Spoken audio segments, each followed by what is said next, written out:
Olá, boa noite. Eu sou Rosiane Kennedy. A partir de agora você confere com a gente as notícias que circularam hoje nos corredores do poder. Edição extra do Diário Oficial da União publicou agora à tarde a nomeação de Alexandre de Moraes para o Supremo Tribunal Federal. O Senado aprovou hoje, em plenário, a indicação dele para a vaga de ministro do STF. Você vai conferir com a gente também quais são os processos que Alexandre de Moraes vai ter de julgar no Supremo. E ainda, o que fica faltando agora é a indicação do presidente Michel Temer, do novo ministro da Justiça. Tudo isso e muito mais a partir de agora aqui na TV Brasil e na Rádio Nacional. Em relação à nomeação de Alexandre de Moraes, a nomeação já foi publicada no Diário Oficial da União hoje, numa edição extra, agora à tarde. Alexandre de Moraes foi exonerado do Ministério da Justiça. A gente lembra que ele estava licenciado do cargo depois que foi indicado pelo presidente Michel Temer para assumir a vaga no STF deixada pelo ministro Teori Zavascki, que morreu em janeiro num acidente aéreo. E aí, hoje pela manhã, o Senado Federal aprovou a indicação de Alexandre de Moraes. A gente lembra que ontem ele foi sabatinado na Comissão de Constituição e Justiça, uma sabatina que durou quase 12 horas. Lá ele foi aprovado na reunião da CCJ com 19 votos a 7. Aí tinha que ter a confirmação desta aprovação no plenário do Senado Federal. O que aconteceu hoje? Então ele foi aprovado também. Vamos ver exatamente o momento em que foi anunciada esta aprovação, anúncio feito pelo presidente do Senado, Eunício Oliveira. Está encerrada a votação. Votaram sim. Senhores e senhoras senadoras, 55 senadores. Votaram não 13. Nenhuma abstenção, com quórum de 68, portanto está aprovada a indicação do senhor Alexandre de Moraes para exercer o cargo de ministro do Supremo Tribunal Federal, na vaga decorrente do falecimento do ministro Teori Albino Zavascki. E, portanto, logo após essa aprovação, foi feita a nomeação publicada no Diário Oficial e aí um bastidor. O agora ministro do Supremo Tribunal Federal, já nomeado, só falta mesmo a posse no Supremo, Alexandre de Moraes foi se despedir dos funcionários do Ministério da Justiça. Então, nesse bastidor que a gente tem, Alexandre de Moraes foi lá, agradeceu a lealdade, o empenho de toda a equipe do Ministério da Justiça e fez, inclusive, uma observação. Ele passou 9 meses à frente do cargo, disse que era como se fossem 9 anos, porque foi muito serviço lá e ressaltou, inclusive, que o Ministério da Justiça ficou aí como uma das principais pastas na esplanada dos ministérios. Agora, portanto, é só esperar a posse. Mas a nomeação de Alexandre de Moraes continuou gerando polêmica no ambiente político. Foi comemorada essa aprovação pelo governo, o presidente Michel Temer se manifestou através do porta-voz. No entanto, a oposição reclamou bastante. Quem tem toda essa repercussão para a gente é Mariana Jungmann, que está aqui ao meu lado. Boa noite, Mariana. Boa noite, Rosiane. Pois é, foi uma votação expressiva, mostrou aí a união da base aliada, mas acabou levantando uma outra discussão em torno das regras para a indicação de ministros do Supremo Tribunal Federal. Senadores de oposição e mesmo alguns de linha mais independente, como Ronaldo Caiado, Cristóvão Buarque, Lazier Martins, levantaram aí a questão de que essas nomeações deveriam ser menos personalizadas pelo presidente da República. O senador Ronaldo Caiado, por exemplo, sugeriu hoje que as nomeações fossem feitas aí por meio de uma lista para o Senado que escolheria um nome. O senador Randolph Rodrigues lembrou que nos Estados Unidos os ministros do Supremo têm um mandato que vai aí de 10 a 12 anos mais ou menos e sugeriu que algo parecido seja adotado no Brasil. Vamos ouvir o que disse Randolph Rodrigues hoje. Não é republicana a forma de indicação que existe. Tem propostas aqui no Congresso de tramitação, tem propostas que, inclusive, estabelecem um prazo, estabelecem um mandato para ministro do Supremo Tribunal Federal. Então, a atual forma de escolha, o atual procedimento, que fica íntima a relação entre governo e base parlamentar, como foi nessa votação de agora, não é adequada. Essa forma tem que ser superada. A oposição adotou aí uma linha semelhante também nos discursos. Hoje, a que já vinha adotando desde antes da sabatina de Alexandre de Moraes, questionando a isenção que o futuro ministro possa ter quando assumir o cargo. Vamos ouvir o que disse o senador petista Lindbergh Farias. O problema não é nem ser de partido, né? O problema é a capacidade de imparcialidade de isenção dele, no caso. Você pode ter figuras do partido que sejam filiadas a partido, mas que sejam grandes juristas, que estejam acima dessa luta partidária tão forte que acontece aqui no Brasil. Então eu acho, sinceramente, que ele não vai ter isenção para julgar casos envolvendo o PT, envolvendo a presidenta Dilma. Eu espero que na hora ele se declare impedido. Por gentileza, Mas para a base aliada, o futuro ministro mostrou sim que tem saber jurídico e que está à altura do cargo. O presidente do Senado, Eunício Oliveira, disse hoje, inclusive, que a expressiva votação a favor da indicação de Alexandre de Moraes foi um reflexo do bom desempenho dele na sabatina na Comissão de Constituição e Justiça ontem. Vamos ouvir o presidente do Senado, Eunício Oliveira. Uma votação bastante significativa, né? A quantidade de votos que a gente recebeu aqui foi proporcional à apresentação da sabatina que ele fez no dia de ontem. Demonstrou capacidade, demonstrou paciência, moderação e conhecimento técnico abundante.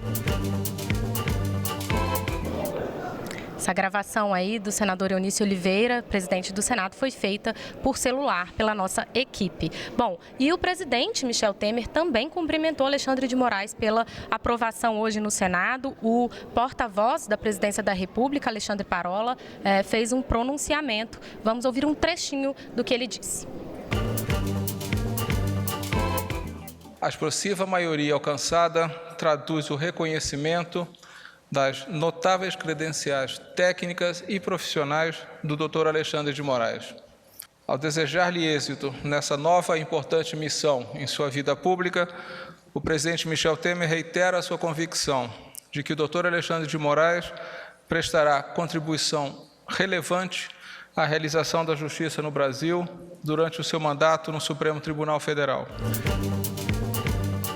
Agora, Rosiane, é a gente aguardar aí a posse de Alexandre de Moraes, que vai ser combinada por ele e a presidente do Supremo Tribunal Federal, Carmen Lúcia. E a expectativa também em torno do nome do próximo ministro da Justiça, né? A gente lembra que esta semana o ex-ministro Carlos Veloso chegou a afirmar, né, que tinha conversado com o presidente Michel Temer, mas declinava do convite ali, não aceitava por questões pessoais, mas ressaltando que era amigo e que agradecia o convite. Então, agora aguardar isso aí. A gente continua falando sobre esta nomeação de Alexandre de Moraes e agora quem tem informações para a gente é a Carolina Pimentel, editora da Agência Brasil, que fala com a gente diretamente da redação. Porque, Carolina, o que é que vem pela frente aí de processo para Alexandre de Moraes ter que julgar no Supremo Tribunal Federal? São mais de 7 mil processos, é isso mesmo? Boa noite. É isso mesmo, Rosiane. Boa noite. O novo ministro do Supremo Tribunal Federal, Alexandre de Moraes, vai assumir mais de 7 mil processos. Esses processos estavam todos no gabinete do ministro Teori Zavascki, que morreu em um acidente aéreo no mês passado. Alguns desses processos tratam de casos como a descriminalização do porte de drogas e decisões judiciais que tratam do fornecimento de medicamentos de alto custo na rede pública de saúde. Todos os julgamentos foram suspensos por pedidos de vista de Teori Zavascki que agora vão passar para o novo ministro. Além desses processos, Alexandre de Moraes também vai ser o revisor das ações da Operação Lava Jato que forem julgadas pelo plenário do STF. Lembrando que o ministro Teori Zavascki era o relator das ações da Lava Jato no Supremo Tribunal. Com a morte dele, o ministro Edson Fachin assumiu a relatoria depois de um sorteio e agora Alexandre de Moraes vai ser o revisor. A posse de Alexandre de Moraes no Supremo Tribunal Federal ainda não tem data, mas deve ocorrer dentro de 30 dias, Rosiane.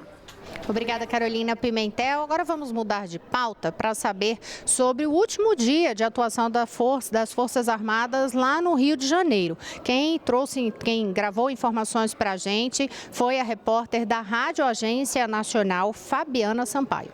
Após 9 dias de atividades, as Forças Armadas saem das ruas do Rio de Janeiro, Niterói e São Gonçalo nesta quarta-feira. A informação é do ministro da Defesa, Raul Jungmann, ao explicar que documento da Procuradoria-Geral da Justiça Militar ao presidente Michel Temer recomendou a não permanência das tropas federais no estado. No entanto, o ministro confirmou que a medida de garantia da lei e da ordem, que também está em curso no estado do Espírito Santo, será prorrogada por mais 13 dias. Segundo ele, a Polícia Militar capixaba ainda registra uma paralisação de cerca de 30% do efetivo. Do Rio de Janeiro, Fabiana Sampaio. Olha, gente, só para lembrar você que o serviço da Rádio Agência Nacional você encontra lá no site da Agência Brasil, agenciabrasil.ebc.com.br. Lá tem um material produzido pela equipe de reportagem em parceria da Agência Brasil com a Rádio Nacional. E as rádios podem utilizar esse material no Brasil inteiro. É só entrar lá no site e ver todo o material que é produzido pela equipe da Rádio Agência Nacional. Falando em agência, a gente volta a conversar com Carolina Pimentel para saber informações sobre aquele processo de investigação, sobre a chapa Dilma Temer no TSE e também a respeito de recursos, várias negativas de recursos em relação à Lava Jato, né, Carolina? Rosiane, vamos começar aí com essa ação que está no Tribunal Superior Eleitoral. O ministro do Tribunal Superior Eleitoral, Herman Benjamin, ele vai ouvir o depoimento do empresário Marcelo Odebrecht na ação que pede a cassação da chapa Dilma Temer. O depoimento está marcado para o dia 1º de março, às 2h30 da tarde, na sede da Justiça Eleitoral do Paraná, em Curitiba. Marcelo Odebrecht, que é um dos delatores da Lava Jato, está preso na Superintendência da Polícia Federal em Curitiba desde junho de 2015. Lembrando um pouco desse caso, em dezembro de 2014, as contas da campanha de Dilma Rousseff e Michel Temer foram aprovadas com ressalvas pelo Tribunal Superior Eleitoral. Mas esse processo foi reaberto depois que o PSDB questionou essa aprovação por entender que há irregularidades nas prestações de contas. A campanha de Dilma Rousseff nega qualquer irregularidade na contratação de serviços durante a campanha e no início deste mês, a defesa do presidente Michel Temer disse que a campanha eleitoral do PMDB não tem relação com pagamentos suspeitos e os advogados disseram também não ter conhecimento de qualquer irregularidade. Agora a gente vai falar de Lava Jato. Várias decisões do ministro Edson Fachin, que é o relator da Lava Jato no Supremo Tribunal Federal. Ele negou um pedido para que o ex-deputado Eduardo Cunha fosse transferido do Complexo Médico Penal de Pinhais, que fica na região metropolitana de Curitiba, para a carceragem da sede da Polícia Federal na capital paranaense. Cunha foi transferido da PF para esse complexo em dezembro por ordem do juiz Sérgio Moro. A defesa alega que a ida de Cunha para esse complexo médico teria o objetivo, que o juiz Sérgio Moro teria o objetivo de pressioná-lo a firmar um acordo de delação premiada. Isso porque a defesa alega que as condições nesse complexo são muito precárias. O ministro Edson Fachin disse que quando o mandato de Eduardo Cunha foi cassado, ele perdeu a prerrogativa de foro, então não cabe mais ao STF julgar pedidos dele. Edson Fachin também negou 2 pedidos de habeas corpus e manteve a prisão do ex-ministro José Dirceu e do ex-senador Gin Argelo. Fachin entendeu que esses pedidos não podiam ser apreciados por ele porque foram protocolados antes de José Dirceu e Gin Argelo terem sido condenados pelo juiz Sérgio Moro. Neste caso, esses pedidos, segundo Edson Fachin, de habeas corpus devem ser analisados pelo Tribunal Regional Federal da 4ª Região, que é a segunda instância da Justiça e fica logo acima do juiz federal Sérgio Moro. Outra decisão do ministro Edson Fachin é que ele negou ao senador Aécio Neves e ao ex-presidente Luiz Inácio Lula da Silva acesso a depoimentos prestados em delações premiadas da Lava Jato que estão sob segredo de justiça. Lula havia pedido acesso à delação premiada do ex-deputado e ex-presidente do PP, Pedro Correia, na qual ele é citado como envolvido no esquema de corrupção na Petrobras. Edson Fachin diz que esses depoimentos ainda não foram homologados, por isso não podem ser acessados pelo ex-presidente Lula. Aécio Neves também pediu para ter acesso à delação premiada dos ex-executivos da Odebrecht, Benedito Júnior e Sérgio Neves. O ministro Edson Fachin diz que mesmo que ele tenha sido citado, não consta que o senador tenha se tornado um investigado por causa dessa citação, por causa desses depoimentos, e por isso também negou o acesso a esses depoimentos. Rosiane. Obrigada, Carolina Pimentel. No próximo bloco, a gente vai falar de economia, impacto das contas no seu bolso. Eu volto já.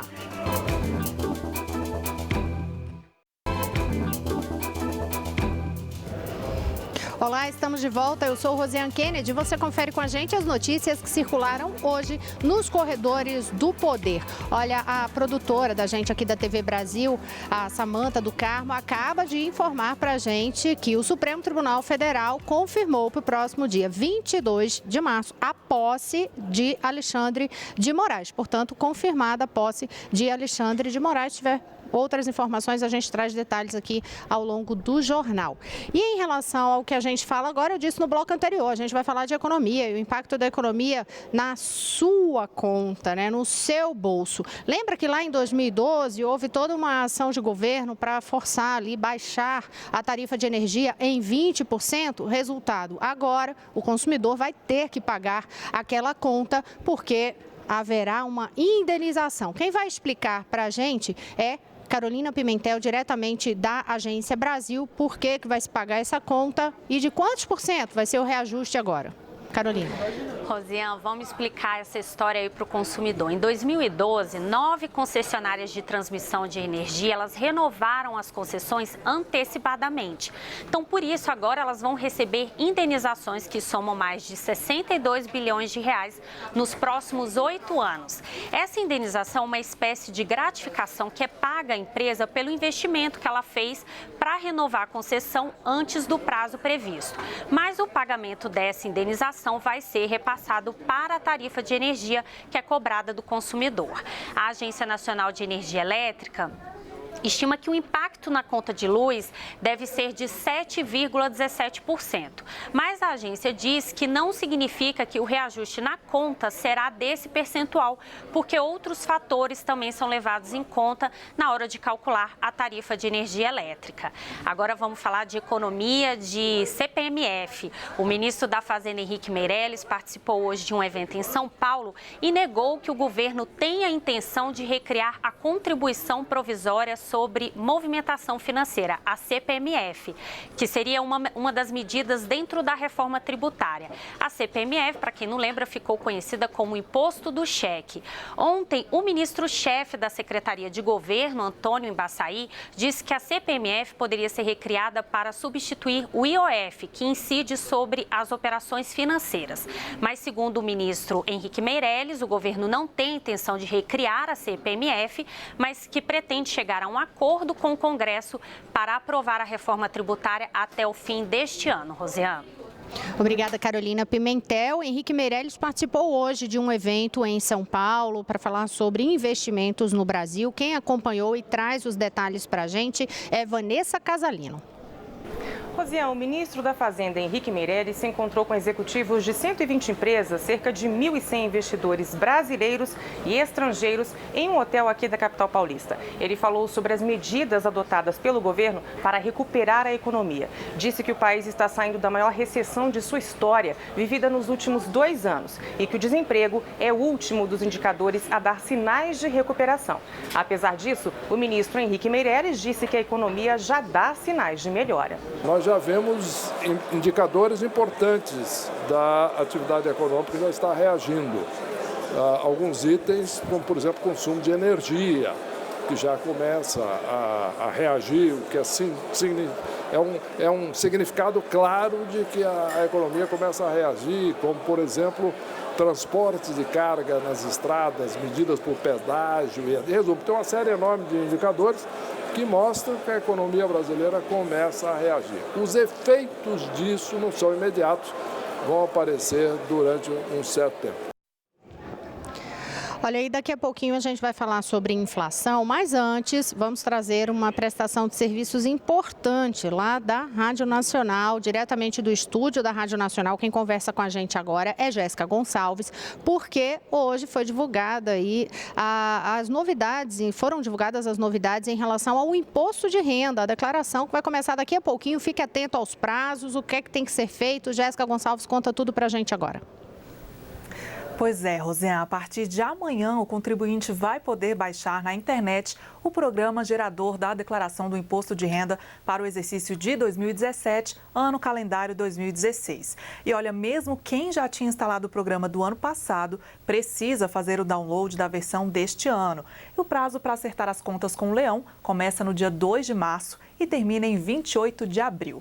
A Receita Federal espera receber 28 milhões e 300 mil declarações, o que representa um aumento de 1,2% em relação aos documentos recebidos no ano passado.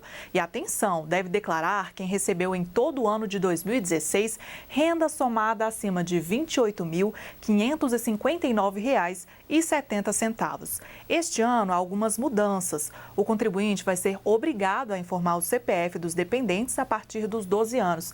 É que no ano passado, a obrigatoriedade era a partir de 14 anos. Outra mudança é que a Receita vai passar a pedir e-mail e telefone dos contribuintes na declaração. Mas, segundo o órgão, essas informações não são obrigatórias e os dados só serão utilizados com aviso prévio e se o cidadão autorizar. A restituição do Imposto de Renda 2017 vai ser dividida em 7 lotes. O primeiro será pago em junho e o último em dezembro. Rosiane. Obrigada, Jéssica Gonçalves. E olha, ainda falando de economia, hoje saiu aquela prévia da inflação e o resultado que se tem é que para o mês de fevereiro é a menor taxa de inflação desde 2012. A inflação medida pelo Índice Nacional de Preços ao Consumidor 15, o IPCA 15, fechou o mês de fevereiro em 0,54%. Houve um registro aí de alta de 0,23 ponto percentual em relação à taxa de janeiro, mas apesar da alta, esta é a menor taxa para os meses de fevereiro, registrado no mesmo mês, né, desde 2012. E aí, hoje, o porta-voz da Presidência da República falou sobre isso, disse que o presidente da República, Michel Temer, observa que a divulgação do INPC amplo, o chamado IPCA 15, para o mês de fevereiro, confirma a tendência de queda da inflação que converge consistentemente para o centro da meta. Essa é a declaração literal aqui do que disse o porta-voz. Ele diz que converge consistentemente para o centro da meta, determinada para o ano de 2017, ou seja, de 4,5%.